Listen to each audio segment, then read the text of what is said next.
বাংলাদেশ জাতীয়তাবাদী ছাত্র দলের ৪৬তম প্রতিষ্ঠা বার্ষিকী উপলক্ষে ময়মনসিংহের ফুলবাড়ী উপজেলায় ছাত্র দলের উদ্যোগে প্রতিষ্ঠা বার্ষিকীর কর্মসূচি পালন করা হয়েছে।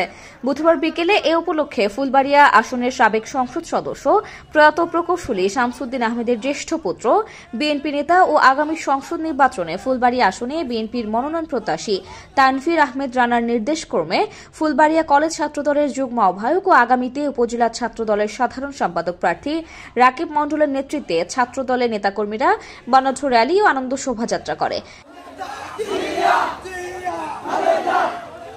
রাকিব মণ্ডলের সমর্থনে উপজেলার বিভিন্ন অঞ্চল থেকে ছাত্র দলের সমর্থকরা শহরের পশু হাসপাতাল এলাকায় সমবেত হয়। পরে একটি আনন্দ শোভাযাত্রা বের হয়ে বাজারের প্রধান সড়ক প্রদক্ষিণ করে শহরের চত্বর প্রাঙ্গণে এসে শেষ হয়। র্যালি নেতৃত্ব দেন কলেজ ছাত্র দলের যুগ্ম আহ্বায়ক ও আগামীতে ফুলবাড়ী উপজেলা ছাত্র দলের সাধারণ সম্পাদক প্রার্থী রাকিব মণ্ডল। এতে উপজেলা, পৌর ও বিভিন্ন ইউনিয়ন ছাত্র দলের বিপুল সংখ্যক সমর্থকরা উপস্থিত ছিলেন।